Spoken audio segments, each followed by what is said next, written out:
Welcome to Representations of Childhood. We have some great papers that are pre-circulated, so some of you will already have read them. And the presentations will complement what you may have already read. So our first speaker is Dr. Jennifer Sovde, who has just defended, as in just in the past couple of weeks, her dissertation. Her dissertation is entitled From the Theatre of Education to the Théâtre du Petit Monde, Child Performers, Education, and Commercial Theatre for Children in Modern France. Her PhD is in Modern European History from Indiana University, Bloomington. So congratulations. Her talk is entitled An Evening at the Théâtre Comte, Children and Commercial Theatre in Early 19th Century Paris. Go ahead.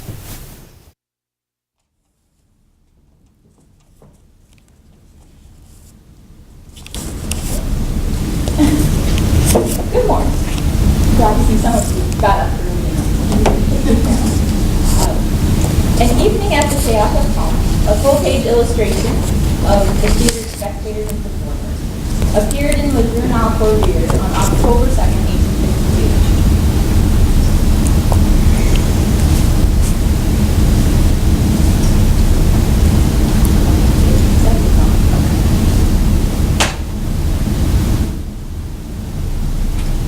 It depicted a bourgeois family, complete with baby and nurse. You can see them faintly in the background of the middle image on the top. Occupying one of the theater's comfortable lounges. One of the children appeared bored by the performance, another transfixed, and the third seemed to be explaining something to his siblings. Some adults looked bored, others pleasantly entertained. Two crying children in another box shrieked with fright, while still other children on the stage and in the boxes looked and acted like adults. All of the performers of the Théâtre were children, so every performer depicted here is a child, even though they don't necessarily look like one in these images. This paper examines representations of the Théâtre Comte and its attendant child spectators in the first half of the 19th century. Louis Comte, I argue, used the press to convince bourgeois parents to purchase the cultural commodity he offered. By linking commercial theater and education, Comte marketed his theater as a commercial théâtre d'éducation. By the 1830s, regular theater attendance was a mark of bourgeois status and sociability for adult Parisians. It was also, I argue, a mark of bourgeois childhood and served as a means of transmitting bourgeois morals, cultural standards, and a bourgeois aesthetic to children. In this way, commercial children's theater incorporated children into Parisian consumer culture. Comte, a ventriloquist and magician, first opened a spectacle in Paris in 1809 at the location of the former Théâtre des Jeunes Élèves. In 1826, after a series of moves, the Théâtre Comte settled in the Passage Choiseul, where it remained for more than 2 decades. 18th century Théâtre d'Enfants, infamous for lewd material and the corruption of young performers, cast a shadow of immorality over child performers. In an attempt to break with this legacy, Comte emphasized the moral and instructive nature of his productions. In so doing, he cast his theater as a safe destination for the bourgeois père de famille to bring his entire family, not only for entertainment and recreation, but also for moral edification. His motto, "With morals, good taste modestly shines, and without danger the mother takes her daughter," emphasized his purported goal. Bourgeois parents, according to the theater press, were expected to provide their children the leisure of childhood. Theater attendance was one such leisure activity. Theater going had become a family affair, but parents faced the problem of finding a venue that struck the correct balance between morality, children's aptitudes, and adult tastes. Comte insinuated that his theater met this need, a need he himself created, and bridged the gap between the tastes of parent and child in order to assist parents with their parental duties. He attempted to convince adults, especially fathers and teachers, that commercial theater was a useful educational tool. Comte presented his theater as a hybrid of théâtre d'enfants and théâtre d'éducation in order to rehabilitate the reputation of child troupes in Paris. His claim to a public théâtre d'éducation, however, did not go unchallenged. Charles Darget, editor of the Journal des Comédiens, and Victor Herbin, editor of the Journal des Théâtres, publicly challenged his claim. Given the nature of advertising at the time, Comte most likely wrote, paid for, or at the very least encouraged the writing of the pieces that were positive about his theater. Despite criticism, the message in the press was clear. The Théâtre Comte was the only theater in Paris where parents could assuredly take their children for a moral and educational theater experience. Reviews repeatedly linked the Théâtre Comte to Théâtre d'éducation. An April 1829 review noted a current vogue for, quote, children's soirees. The play under review counseled the reviewer, provided parents an opportunity to cure children of coquetry and conceit. As for morality, assured the reviewer, that is the rule at the Théâtre Comte. Comte's productions, assured Gil Blas, were of simple subjects, but well chosen, of fresh and gracious sketches with a truly moral aim. Performances, posited the review, met the needs of, quote, men of taste, enlightened parents, and wise professors, who came to Comte's theater seeking a quality alternative to see and show to their students, to their children, who preferred pretentious pieces, poorly written and poorly drawn. It also continued a child's education when school was out of session. Quote, it is important to utilize the time vacations leave children wisely, suggested Gil Blas in 1829. One does well, therefore, to take them to this theater to gain experience and enjoy an innocent pleasure. As early as 1823, editorial advertisements attempted to convince parents to purchase this good for their child. Comte linked his theater, children, and education in the press as a means to distinguish it from competitors. Notices implied a parental duty to provide children with leisure as well as education. They also conveyed the message that leisure activities should conform to the specific tastes and abilities of a child's age. One notice implored parents to, quote, provide pleasures to your children suitable to their age. Bring them to Monsieur Comte. If you love sleight of hand that does not bring tears and does not swell the budget, go to Monsieur Comte. Finally, if you care to pass 2 hours of your evening agreeably, get a ticket at Monsieur Comte's theater. Taking one's child to the Théâtre Comte was portrayed as a gift repeatedly given by parents. The experience extended to the home through the purchase of printed texts. Comte's theater offered parents, quote, relaxation that was at the same time agreeable and useful for long soirees, and parents would promise this instructive pleasure as a necessary complement to the lessons of the day. Bourgeois parents were expected to partake in this experience with their children, so it's definitely marketed as a family activity. Reviews and notices presented the Théâtre Comte as a uniquely Parisian family experience as part of the city's consumer culture. Advertising strategies of the day transformed the Théâtre Comte into a site of cultural consumption. Its location reinforced the link between theater attendance and consumer culture. The Passage Choiseul was a center of consumer culture at the height of the theater's popularity. It was, quote, an enchanted place and, quote, the bazaar of the elegant world. Comte was perhaps quite calculating in locating his theater in, quote, the center of the richest and most fashionable quarter of the capital. This location guaranteed a constant flow of bourgeois parents, and Comte took great care to shape his theater-going experience for them. The Théâtre Comte, Passage Choiseul, is the rendezvous each night for all of the elegant of Paris, suggested the L'Indépendant in 1844. Comte made an effort to retain his audience with the luxury of the decor and the richness of the costumes. The theater press assisted him by creating the impression parents competed for the theater's luxurious loges. Already, reported the L'Indépendant in 1838, families rushed to rent the loges. Competition was reportedly especially fierce when there were expositions in Paris. Bourgeois Parisian children, portrayed in Les Français peints par eux-mêmes by Mather and Brisset, theater critic for the Gazette de France, expected to be taken to the theater. Bourgeois parents unable to do so failed their children. Quote, the most unhappy children in Paris, remarked Brisset facetiously, were from the bourgeois household in financial trouble.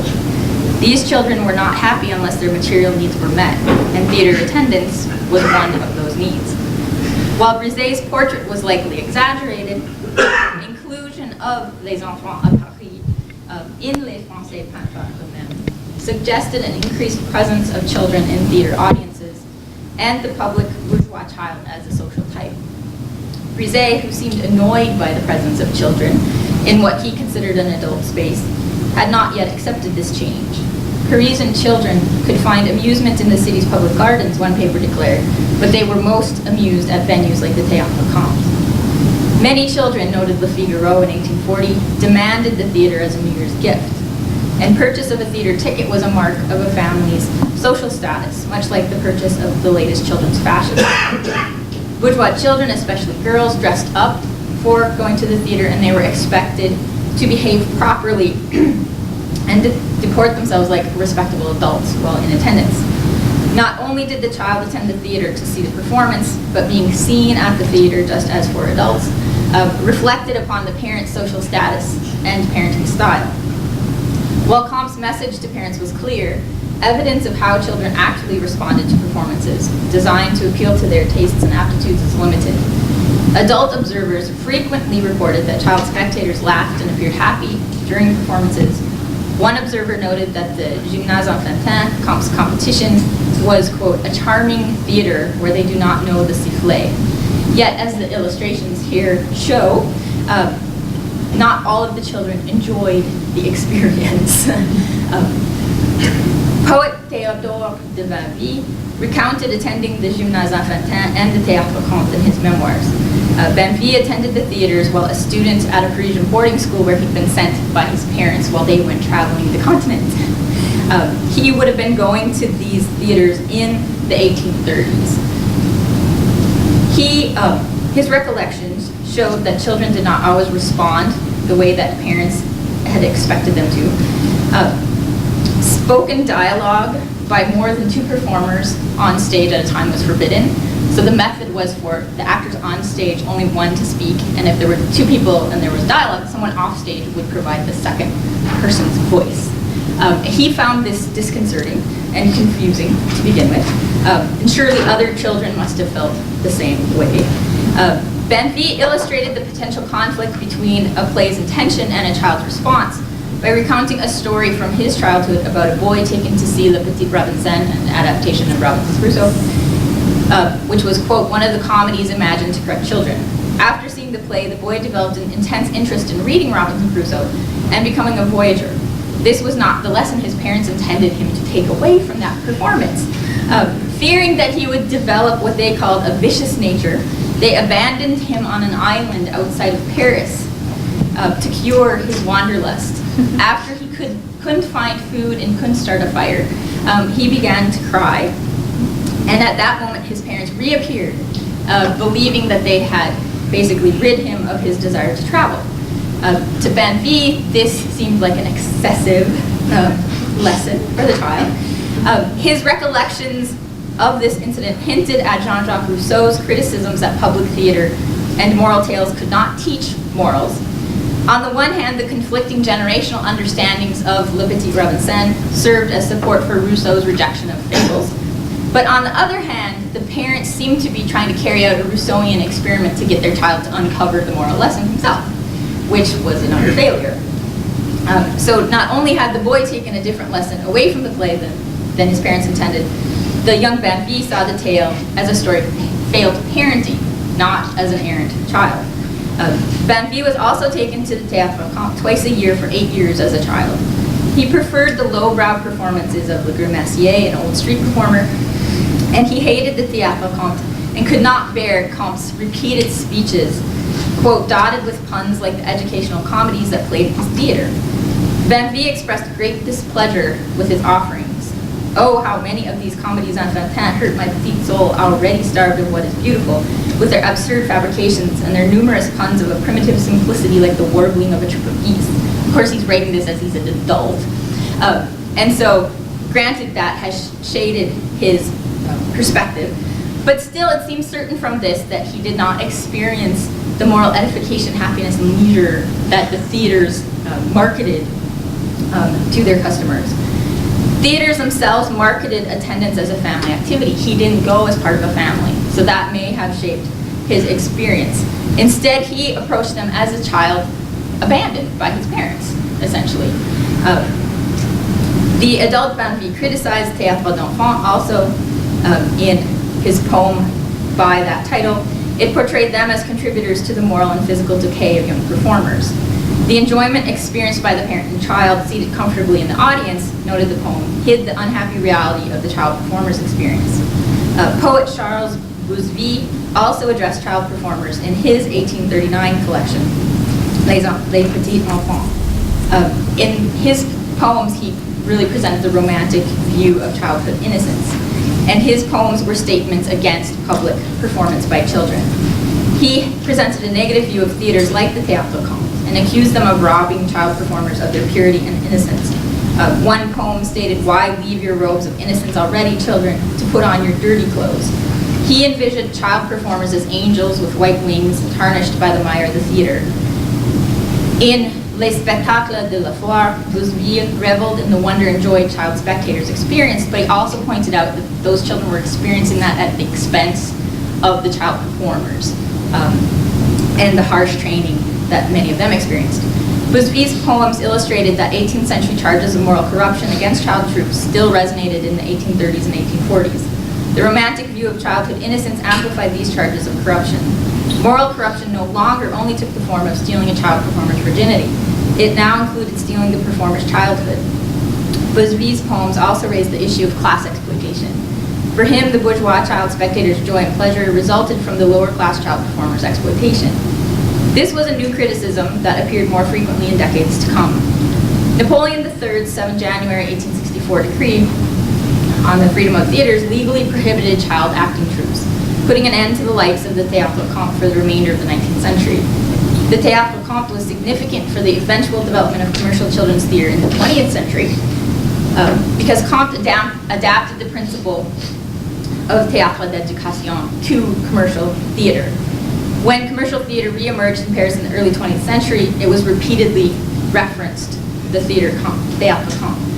And the director of the Théâtre du Petit Monde in the 1920s marketed his theater as a place of entertainment and education, trying to continue that trajectory. Thank you.